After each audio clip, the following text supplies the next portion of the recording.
جن لوگوں کے مقصد عظیم ہوتے ہیں، جن لوگوں کے خواب عظیم ہوتے ہیں، یاد رکھنا کہ قدرت انہیں خود ٹرین کرنے میں عمل دخل کرتی ہے۔ قدرت انہیں خود قابل بنانا چاہتی ہے۔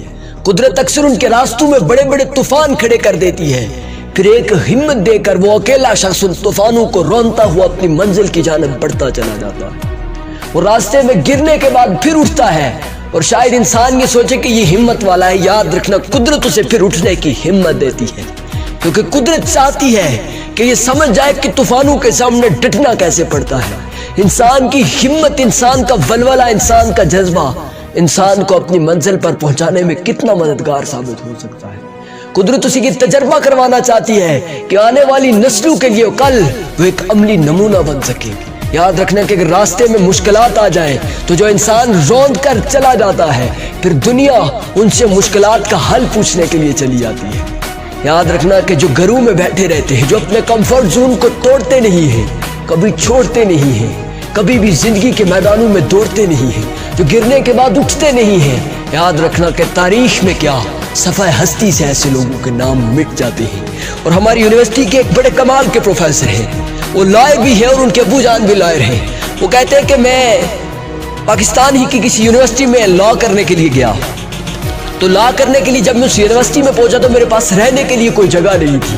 میں یونیورسٹی میں تو پڑھتا تھا، لیکن اس کے بعد پریشان حال ہو جایا کرتا تھا کہ میں رہوں گا کہاں، رات کیسے گزرے گی۔ وہ کہتے ہیں کہ اسی سوچ میں، وہم و گمان میں ایک دن میں ہاسٹل کے باہر کھڑا تھا، جہاں لوگ اور کچھ لڑکے رہ رہے تھے، کچھ اسٹوڈنٹس اندر رہ رہے تھے، انہوں نے اپنی رہائش رکھی ہوئی تھی، جہاں پر وہ اپنے جوتے اتارا کرتے تھے۔ لیکن ان جوتوں کو سائڈ پر رکھ کر بالکل تھوڑی سی جگہ تھی جہاں پر صرف ایک انسان بڑی مشکل کے ساتھ لیٹ سکتا تھا۔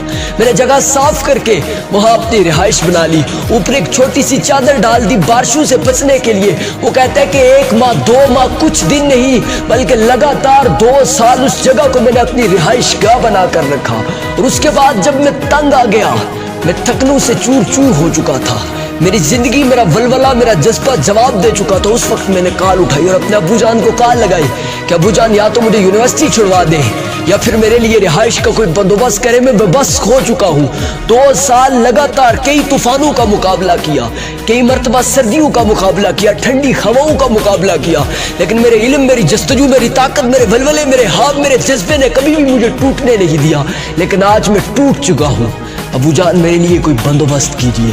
تو اس وقت ان کے ابو جان نے انہیں خط لکھا اور کہا کہ بیٹا، اس یونیورسٹی کے جو وائس چانسلر ہیں ان کے پاس جاؤ اور میری کہو کہ میں فلاں لائر کا بیٹا ہوں اور میں اس طرح رہ رہا ہوں، لہٰذا میرے لیے کوئی رہائش کا بندوبست کیا جائے۔ وہ پروفیسر صاحب کہتے ہیں کہ میں جاتا ہوں یونیورسٹی کے وائس چانسلر کے پاس، وہ خط لے کے، وہ خط کی جانب دیکھ کر مجھے میری جانب دیکھتا اور پوچھتا ہے کہ تم فلاں لائر کے بیٹے ہو؟ میں کہتا ہوں ہاں۔ کہا وہ تو میرے کلاس فیلو تھے، کلاس میٹ تھے، تم نے پہلے کیوں نہیں بتایا؟ تم اتنا عرصہ بغیر چھت کے رہتے رہے ہو، تم نے پہلے کیوں نہ بتایا؟ تو وہ کہتے ہیں کہ سر مجھے پتا نہیں تھا کہ آپ میرے ابو جان کے کلاس میٹ ہیں۔ اس کے بعد انہوں نے میری رہائش کا بندوبست کیا۔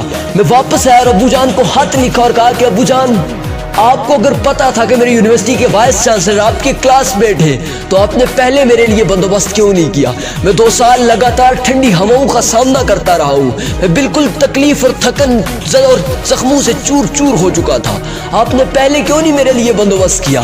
تو اس وقت وہ شخص کہتا ہے، وہ پروفیسر کہتے ہیں کہ میرے ابو جان نے مجھے جواب دیا، بیٹا یہ 2 سال میں تمہیں ٹرین کرنا چاہ رہا تھا، تمہیں وہ ذمہ داری دینا چاہ رہا تھا کہ بیٹا ایک دن یہ تھکن، یہ ولولہ، یہ جذبہ اور جو تم زخموں سے چور چور ہوئے ہو، جن ٹھنڈی ہواؤں کا سامنا کیا ہے، جو طوفان آ کر تم سے ٹکراتے رہے ہیں، ایک دن دنیا کے کسی مقام پر کھڑے ہو کر طوفانوں سے ٹکرانے کا ہنر سیکھ کر ایک تجربہ رکھ کر دنیا کو بتاؤ کہ یاد رکھنا کہ کسی منزل، کسی مقام پر پہنچنے کے لیے ہاں راستے میں پڑے کانٹوں کا سامنا کرنا پڑتا ہے۔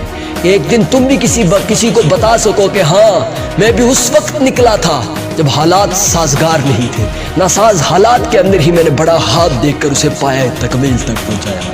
میں یہ جاننا چاہ رہا تھا، اس لیے یہ میں کہہ رہا تھا کہ تمہیں ٹرین کروں اس منزل کے لیے جس منزل کے پیچھے تم پاکے جا رہے ہیں۔ یاد رکھنا کہ قدرت آپ سے بڑی ٹریننگ آپ کے لیے رکھ کر بیٹھی ہے۔ اگر راستے میں طوفان آ رہے ہیں، اگر منزل تک پہنچنے میں دشواریاں آ رہی ہیں تو پیچھے مڑ کر دیکھنا نہیں ہے، بس اپنے رب پر یقین رکھ کر کہیں زندگی میں چور ہو بھی جاؤ تو 2 آنسو گرا کر پھر اپنا رخت سفر باندھ کر منزل کی جانب چلنا شروع کر دینا، کیونکہ اگلے قدم پر کامیابی تمہارے انتظار کے لیے کھڑی ہے۔